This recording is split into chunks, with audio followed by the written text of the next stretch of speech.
This one thing is probably wrecking your approaches, and you have no idea.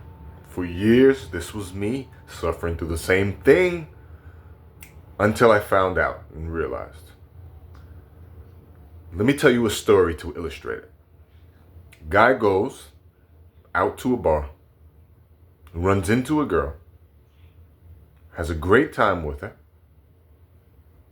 Such a great time, they end up making out. Kissy face, all that. At the end of the night, they exchange numbers. He goes to text her to see her again because they've made plans, tentative, and nothing. Crickets. Silence. What happened here? They had such a great time that they were even making out. But he's never seeing her again.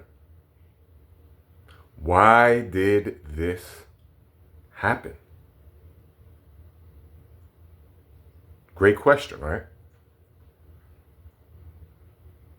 This and other scenarios like this, somewhat similar to this, have happened to me tons of times along my journey.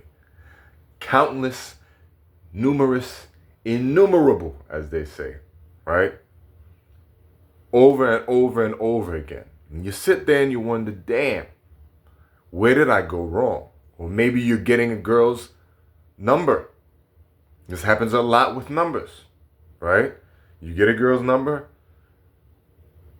hoping that it goes through. You set the tone to be seen again. It just doesn't happen. You're like, damn, again? What the hell happened here? We had such a good interaction. We had such a good time. Maybe it was a date. Maybe it was an instant date. And things progressed quite nicely. What happened here? What was the reason that this turned so sour? The answer is found in a little thing we call validation quotas. At least I figure it's called that. I've been calling it, since I started way back when, 18 years ago. So the validation quota is this principle that girls will take the least amount of risk for the most amount of validation. Or I should say, the most amount of validation for the least amount of risk. In any cold approach, circumstance, scenario, or situation, right? Specifically to cold approach, because a lot of things are very pointed. There are a lot of phenomenon that are very cold approach specific and are less so social circle, etc., right? This seems to be, it can rub off in social circle, but tons of times this is cold approach or somewhat pseudo cold approach scenarios that bring this out, right? A warmer approach is much less likely. So she will take, as a validation quota, she will take the most amount of validation for the least amount of risk. Pretty smart. But why does this happen? So you can think about all of the good scenarios that you had with girls where good things have gone down, makeouts, kissy face, right? Hugging and all this other stuff. Exchange numbers, and you never hear from her again. If you're a guy who approaches, right? If you're not a guy who approaches, it's not as applicable. but specifically for guys who approach. The reason why this happens is I have to remind every one of my students and everybody that I help is that, look, human beings are designed to mate in social groups, networks, tribes. We're designed that way. We've been doing that way back when, long before I was born, long before you probably watching this video were born. Anybody on this channel, on this platform, anybody, right? Anybody who built anything here was even thought of. Human beings have been mating in social groups and networks. Period. That's how we've always found our partners. Always, right? So when you find a partner through a social group and network, you have other people to validate your choice. You have other people to say, that's a great idea. That's a bad idea. That guy, yeah, I've heard some good things about him. That one, you should stay away from. Human beings have always chosen mates that way, always chosen partners, potential partners that way. In a cold approach scenario, she has no way of vetting any of this. She has no way of vetting you as a good partner or a potential mistake. So she will always be risk averse. Always. Always more risk averse than looking for the upside. She wants to protect her social reputation and her sexual reputation, obviously. But risk averse is the default behavior for girls when you approach. When you do cold approach, you should expect her to be risk averse. You should expect her to protect for the downside rather than the upside. Right? You should expect that. She's going to be looking for what's wrong.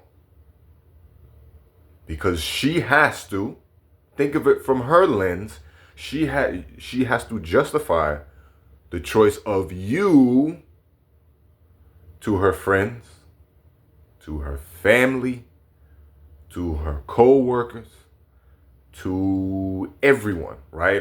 The people she plays golf with, or softball, basketball, wrestling, whatever she does, right? She has to justify, why am I with this guy? What story can I explain to them to tell them about this guy? How do I introduce the idea of this guy in my life? Because human beings mate in social circles, cold approach is a little bit more nuanced. How does she go about telling the story of how she met you? How does she explain that to her family, for instance? Talking to her mom on the phone. Oh, hey, Mom, I met some random guy on the street who just came up to me, and that's a bad story. That makes her look terrible, horrific, right? So it makes sense for her to protect for the downside. It makes sense for her to have risk in mind more than potential possibility, right? She's not looking for upside, really. She's just looking at, this could go really, really wrong, right? So all that being said, you can say, well, why approach at all? Because the skills, there's lots of reasons. I don't have to go over it in this video.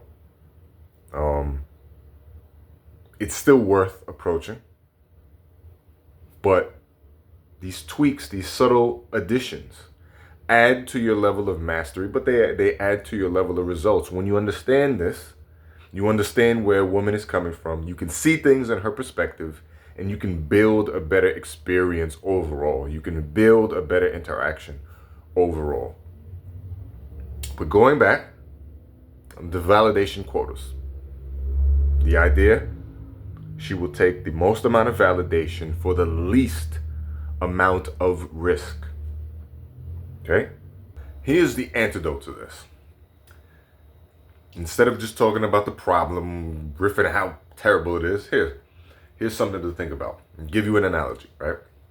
When you meet or when you met your best friend, one of your best friends, you did not immediately say, hey, I like you a lot, and I see this and that in you, and we should be best friends for 10 years, right? It was kind of a little mutual curiosity on their part, a little mutual curiosity on your part. Obviously, you both had interest, and little by little, the more you spent time with each other, the more you opened up to each other, the more you became close. That's when, as far as complimenting and seeing the best in the other person, that's where that came out, right?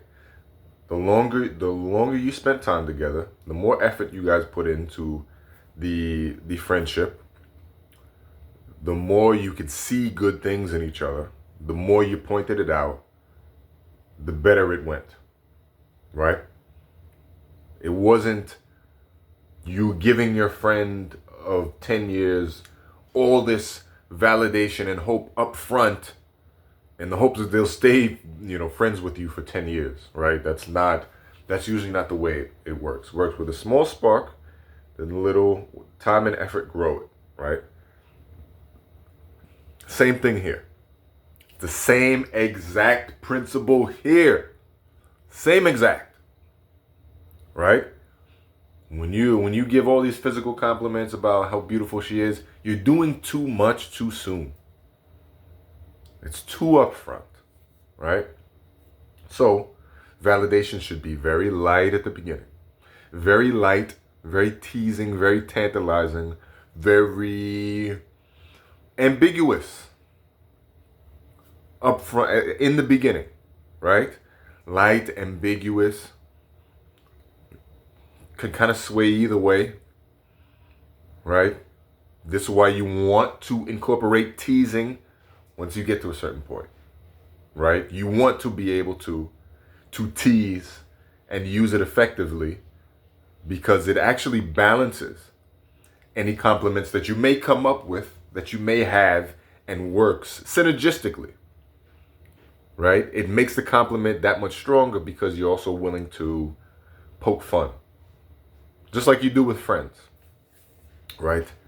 But validation should be very light, should be very ambiguous, should ramp up to very serious, very sexual later on once she has put in the requisite time, put in the requisite effort, and you've seen things in her. She's brought sides of her out, behaviors, characteristics that you like, that you want to praise. All right, this is why it's very important for you to understand what you really want in women and what you really don't want, because that will fuel that choice. That will inform that choice to do that, right? That you'll be able to do that once you have an idea of what you like besides she looks good, right? You need to have an idea besides that. That's not the defining factor. It just isn't, right? So it should be dripped. It should be increased based on her time, her effort, her ability to impress you. And you get to the heavy stuff later. And as she works, she deserves more compliments. As she works and you get to see some good things, now you point it out. Now you can use a beauty compliment. Sorry for the cat meowing in the background if you guys hear it. But now you can use the beauty compliments.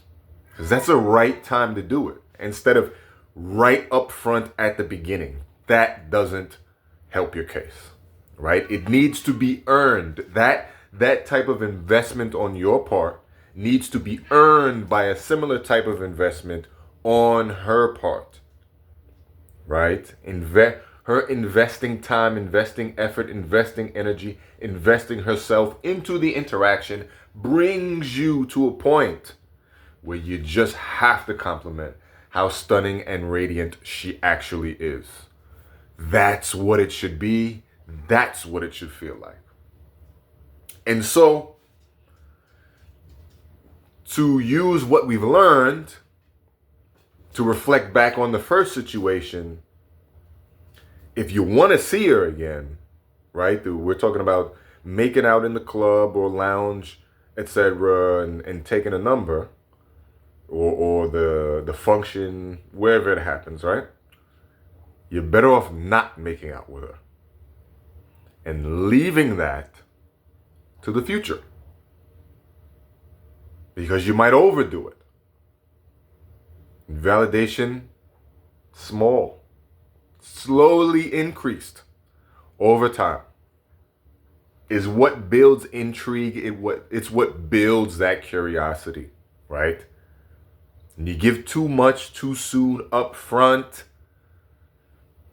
it dissipates it. Obviously, I'll go into depth about specific things to do, and have gone into depth about specific things to do to increase that intrigue, that curiosity. But remember that giving too much validation too soon up front can actually hurt your chances of seeing her again. It doesn't help it. Right? Because she is risk averse, because you are a stranger, she will take the best she can get right now and not have to risk or worry about what will happen in the future. So I hope listen to this a couple of times to get it, to understand. We'll talk more about this in the future, over and over again, because this is very important to understand. Internalize it, let it sink in. Get out there and see it, experience it, all right? Take it in visually, audibly, right? Let it become a part of your experience and a part of you. And delay that. You drip validation. I was going to say visualization. You drip validation. Slowly over time. Time, effort, right? The time she puts in, the effort she puts in, her ability to impress you.